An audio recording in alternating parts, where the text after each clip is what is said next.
How's it going, everybody? Welcome back to We the Fandom. Today I'm reviewing episodes 4 and 5 of The Rings of Power. As I said in my last review, I really want to like this series. I try my hardest, but even when it's passable, I know that Tolkien would be rolling in his grave. Hell, the people who complained that Peter Jackson's Lord of the Rings trilogy deviated too much from the source material are probably wishing that he was running this show. But let's get into it. So at the end of episode 3, Gil-galad has sent Galadriel and Elrond with a task force to make sure that Celebrimbor isn't working with Sauron or Anatar. And it turns out that Galadriel is even more miserable as a subordinate than she is as a leader who didn't care about her troops.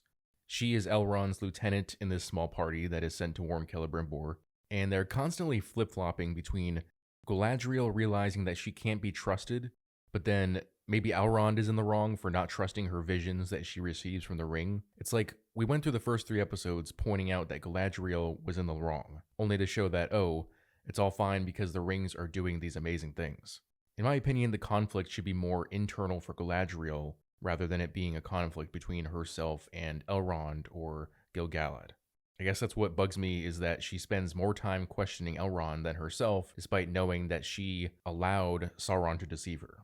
And so this group of elves sets off from Lindon to Eregion, and you get these sweeping shots of Middle-earth as the elves travel in fellowship-like fashion to Celebrimbor. It's definitely a callback to Aragorn, Legolas, and Gimli chasing after the Uruk-hai party, except that there is no reason for the elves to not take horses. Like, why are you running all that way? It reminds me of the scene from Season 1 when Galadriel jumps into the ocean. Like, did she actually believe that she could swim all the way back? And on their way to Eregion, they stumble upon the Barrow-wights, which are like deceased spirits that make their graves home, and they try to like pull you in, which they do, funnily enough. The one black elf is the first guy to be taken. And here I thought that Amazon was more inclusive than that. Why wasn't a white elf taken first? But Elrond, as a lore master, realizes that they can kill the Barrow-wights with their own weapons, which isn't how it works in the books. Also, the Barrow-wights shouldn't be appearing. They don't appear in Middle-earth until a century into the Third Age. This is still the Second Age.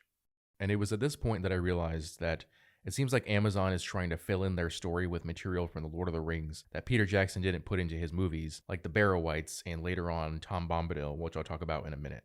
Once the remaining groups of this party get closer to Eregion, they notice an army of orcs, and Galadriel decides to sacrifice herself so that the rest can escape back to Lindon, but she gives Elrond her ring.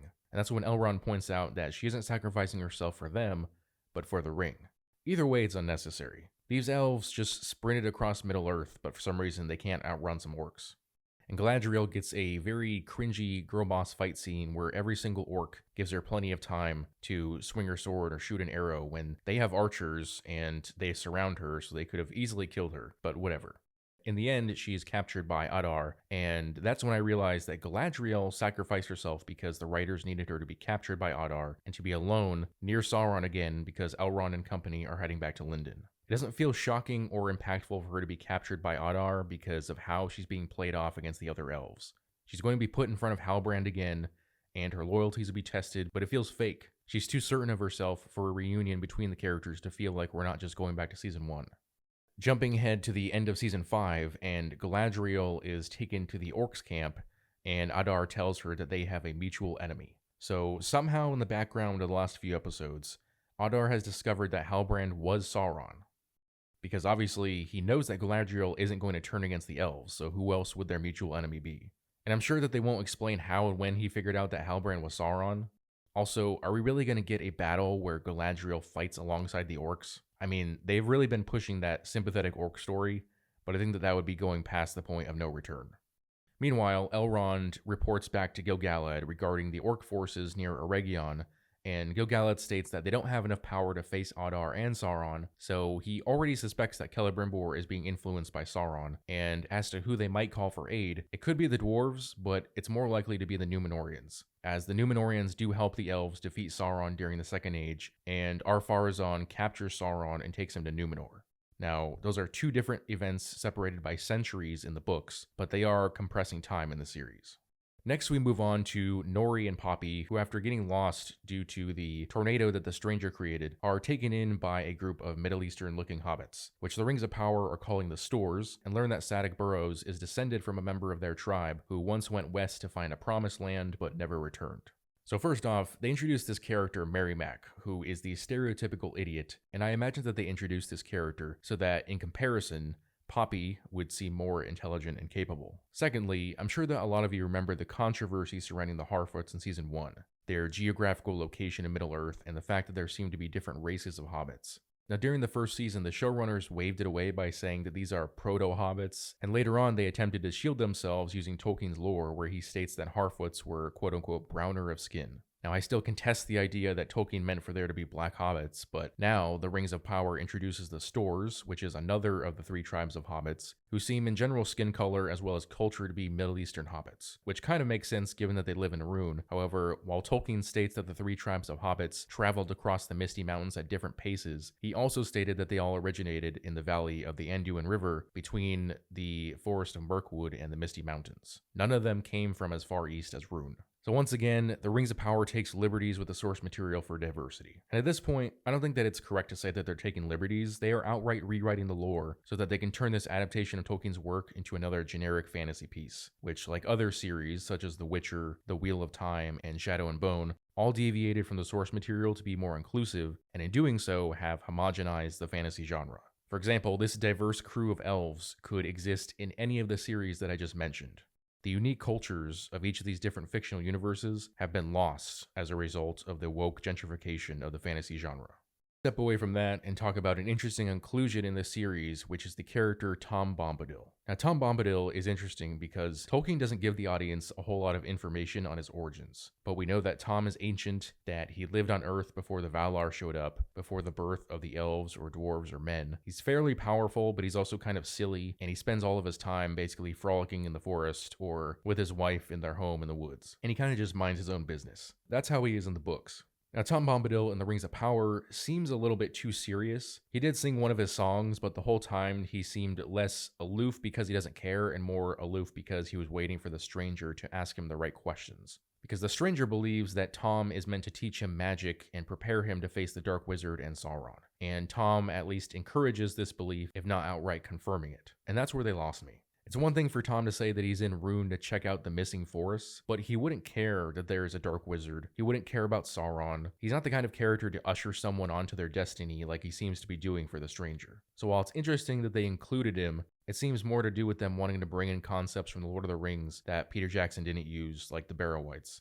Next up, there is Isildur and the character Estrid, who is the girl that he met who turns out to be a Southlander. And immediately in episode 4, Arondir quickly deduces that she is a traitor. But they end up letting her go after she helps save them from a giant centipede because somehow poking a branch into the mud caused it to come out when Arondir and Isildur couldn't do that, and Arondir cuts his way out of the stomach. All of this was kind of dumb, but we do get to the Ents in this episode, and the Ents were holding Theo and the other Southlanders until Arondir convinces them to let the prisoners free, but only after swearing to go after the orcs and begging forgiveness for cutting a tree. Because it's not like elves haven't cut down wood before. It's not like Arondir isn't wearing a wooden armor with a face on it, but he feels bad for that one dead stump that he hacked away at for the orcs. The logic behind that scene wasn't all there, and it bothered me how quickly the Ents talked, but otherwise, that was my favorite part of episode 4. Unfortunately, all those good feelings disappear with the next scene, because one of the Southlanders that is freed turns out to be Estrid's fiancé, or boyfriend, whoever it was. And Isildur, upon seeing the two reunite,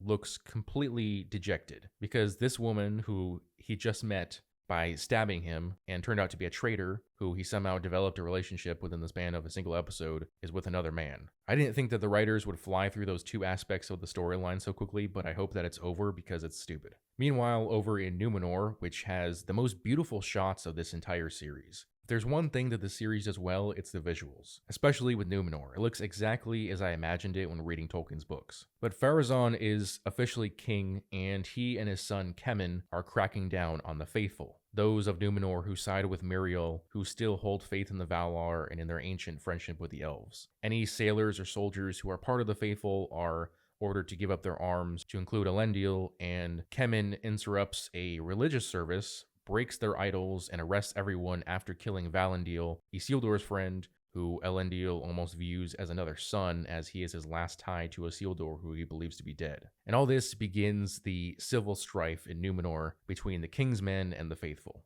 No spoilers, but we do know already that a flood is going to wipe out Numenor, so the Civil War is just a part of it. But I am enjoying the Numenor story much more now that Galadriel and Halbrand aren't a part of it, and Elendil really gets to take center stage. But now we move on to what might become my favorite storyline of the season, which is Durin IV dealing with his father, who is succumbing to the gold lust created by the ring. So the way this works is that in the books, Sauron creates the rings for dwarves and men with the intention of enforcing his will over them. Dwarves, because they're too mentally tough, especially the dwarven lords, rather than becoming servants of Sauron, the rings simply inspire a lust for treasure, which leads to their downfall. Now, at first, things are working out well for Durin. He can see through the rock and the mountain, so he finds a way to break through the rock and get light shining in Khazad-dûm again, which is a big deal.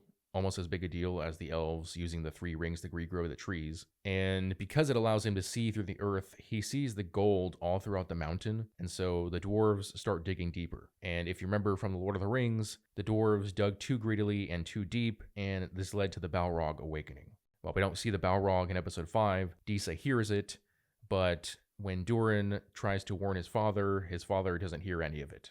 On the one hand, the older Durin is extremely happy and on great terms with his son.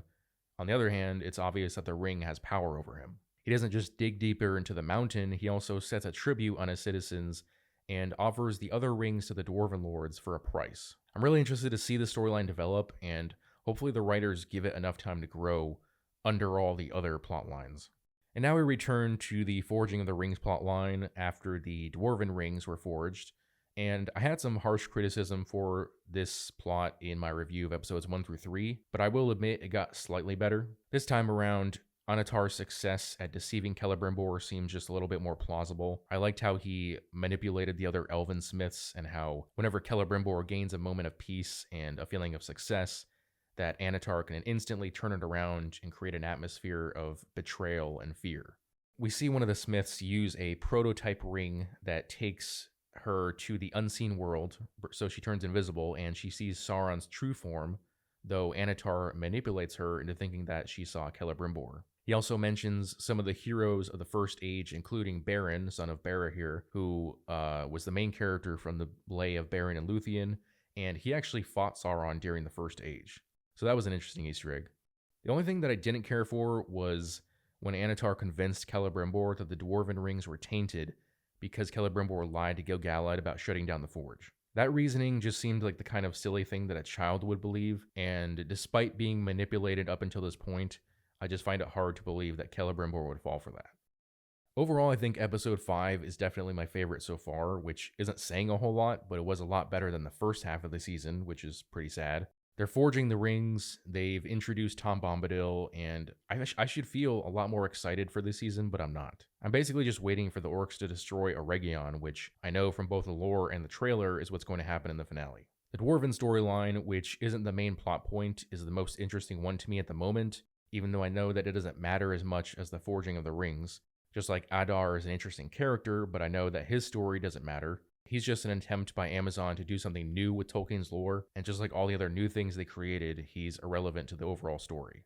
The visuals, as I said before, are beautiful. The landscapes almost convince me that the showrunners know what they're doing, because how could they show us such a visually perfect, or at least as close to perfect, Middle-earth, but completely fumble the main storyline? Unfortunately, pretty CGI can't make up for bad writing. Trying to use elements from The Lord of the Rings that Peter Jackson didn't, or trying to make the Rings of Power feel like the Lord of the Rings trilogy does not make up for bad writing. And the biggest problem is that they've deviated so much from the source material in the first season, which laid the foundation for the rest of the series, that as time goes by, there are less opportunities to fix things because you can't go back and say, well, this never actually happened. If they attempt to retcon anything in the Rings of Power, it'll be absolutely noticeable as an attempt by Amazon to salvage something from this train wreck of a show. But that's just my opinion. Feel free to tell me yours in the comment section below. As always, if you enjoyed this video, I'd appreciate it if you would hit that like and subscribe button, as well as the notification bell so that you never miss out on a new video. Thanks for watching.